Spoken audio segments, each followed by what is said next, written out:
looking at who God is, and it's great that you can join us today because this is really a foundational series for us to just stop, take a step back, and behold God again. As we begin, and we talk about the theme today of justice, I want to paint a little picture for you. I just want you to imagine this scene. Imagine that you've just finished work. It's probably, you're on your way back from work, maybe it's about 5:30 p.m., and you go by your local grocery store, Woolies or Coles or Aldi, whatever it is, and you just want to duck in and pick up some quick things, just to get a bottle of milk because you run out, or a loaf of bread. So you duck in, you grab that stuff, and you rush to the front checkout, and what do you see there? There's 20 people there at the checkouts, right? At the self-checkouts. There's a massive line, and you're like, I just want to get home quickly. But what can you do, right? So you just line up, and you're slowly making your way, slowly, until you're at your very front of the line, and you think, finally, this is time, I can get out of here. And you watch all the checkouts, and you're scanning each one intently, because as soon as someone starts taking out their wallet to pay, you're going to be in there. You're going to get in there and get out as quick as you can. As finally you see someone finishing up their shop, and you're like, yes, it's time. And just as you take a step forward, somebody sweeps in from behind you and grabs that checkout. I wonder, how do you feel? How do you feel in that moment? I don't know if that's ever happened to you, or something like that's happened to you. Someone's cut in line, you're at the cafe or something, something like that. When those things happen to me, I have to control my inner Hulk coming out, right? I get so angry. I'm like, how could they, that's not fair. How could they, I've been waiting here the whole time. How could that happen? This isn't fair. What's going on here? I get really upset. I get angry. There's something that happens inside of me. Kids know this to be true. If you've got kids at home, you hear those words about 100 times a day. That's not fair. That's not fair. They've got this big sense of justice inside of them because, their brother got a piece of cake 1 millimeter bigger than they did. How could the world be like this? It's so unfair, right? We respond like this when things happen to us. I don't know what you shared in your stories just then, but we respond like this because I think God has made us a certain way where we have a sense of justice woven into our hearts, right? We have this sense of fairness and equality that things should be fair. People should get what they deserve, right? That's what's in our hearts. And we desire justice. I think this is a very good thing because our God is a God who is just, and we are made in his image. So that's natural that comes out. But if we actually take a step back and we look at the bigger picture, and we think about our call for justice, our desire that God bring justice, we have to really think carefully about what that means for us, what that means for this world. And that's what we're going to look at today as we look at the God who is just. Sorry, I just forgot my clicker. We're at our first point, which is this: glorious justice. And we're going to start by looking at the story of Moses in Exodus 34, who's one of the early leaders of Israel. And what happens is one day at Sinai, he says to God, "Show me your glory." So Moses says to God, "Show me your glory," and God agrees. And I wonder what you expect might happen when you ask God to show you his glory, what he might do. Maybe you'd expect him to do some miraculous act of power, right? Fire starts raining down from heaven, or the ocean split in two, and you're like, wow, God is so glorious, so wonderful. But do you know what God actually does at this point when Moses asks him? God actually speaks. He speaks. He declares who he is, because God's character is at the very heart of his glory, who he is. He proclaims his glory. Let me read to you from verse 5. Then the Lord came down in the cloud and stood there with him and proclaimed his name, the Lord. And he passed in front of Moses, proclaiming, listen to this, proclaiming his name, the Lord, the compassionate and gracious God, slow to anger, abounding in love and faithfulness, and maintaining love to thousands, and forgiving wickedness, rebellion, and sin. Yet he does not leave the guilty unpunished. He punishes the children and their children for the sin of the parents to the third and fourth generation.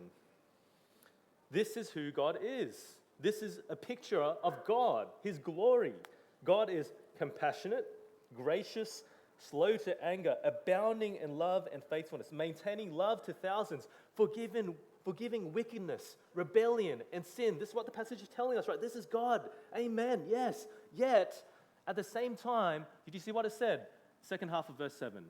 At the same time as being this loving, merciful, compassionate God, he is a God that does not leave the guilty unpunished.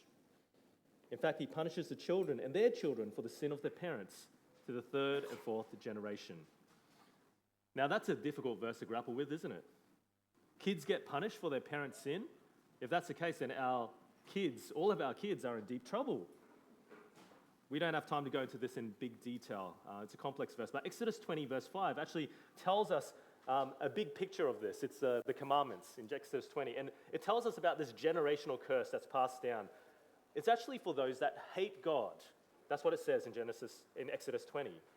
The children's sin on view here is the sin that's passed on by the parents, in as much as the parents are not leading their families to love God. They're leading their families to hate God. He's not a God that just punishes the innocent. That wouldn't be just. The point is this: God punishes wrong, right? He does not leave the guilty unpunished. That's what it says here. And unless you are completely morally bankrupt, like you don't care about evil at all, I think we'd all agree that that's a good thing, isn't it? That God punishes evil. Isn't that a good thing? That God actually, when something wrong happens, he does something about that? Imagine this. Imagine if you're an observer at a trial in a courthouse, right? And the trial, you're just observing this trial, and the person accused is being accused of a grievous crime, something like murder, you know? But the evidence is all there against him, right? The murder weapon was found in his hand. They've got multiple eyewitnesses that can corroborate the account of this man actually doing the act. And eventually, this accused person actually even confesses that he did it, right?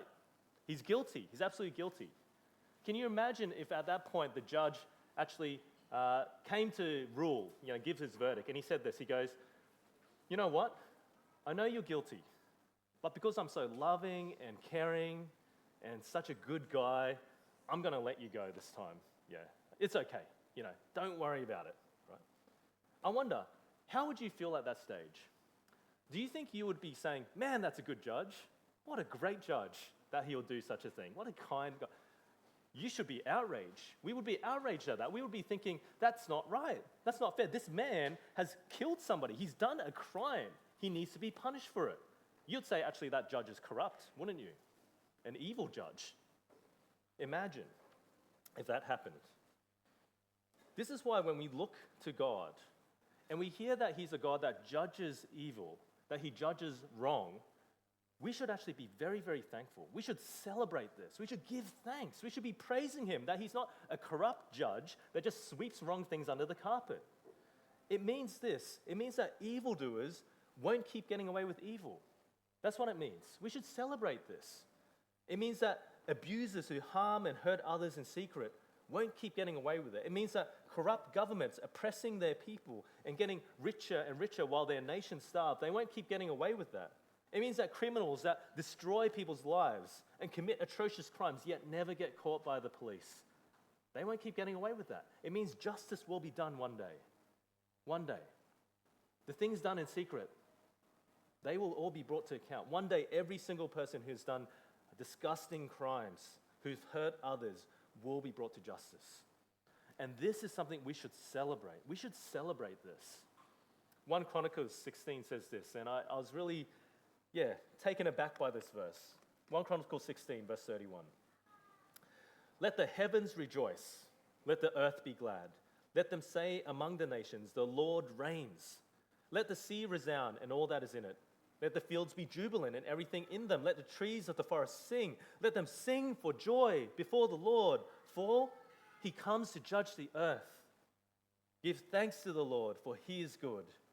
His love endures forever. I wonder, when was the last time that you sung a song of joy because God is coming to judge the earth? When's the last time you celebrated the fact that God will return and judge and make everything right again? I don't think I've ever done that before in my life. But this song in Chronicles is calling us to do that. We should, because this is so good. It means everything will be put right. All evil will be brought to account. And deep down, there is nothing more human than to desire this, right? To desire justice. Praise God that he's a just judge, that he won't let evil go unpunished. But here's where things get a little bit more difficult to swallow. I think we love seeing justice done. It's human. We love seeing when criminals get punished. We love seeing when somebody who's done wrong gets punished, you know? We love seeing justice done, except when we're on the receiving end of it, right? We're happy for others to be punished. We're happy for evil but when it comes to us, no way. When I was during the first service, when Ling gave her kids talk, she was asking people, what do people deserve, prizes or punishment?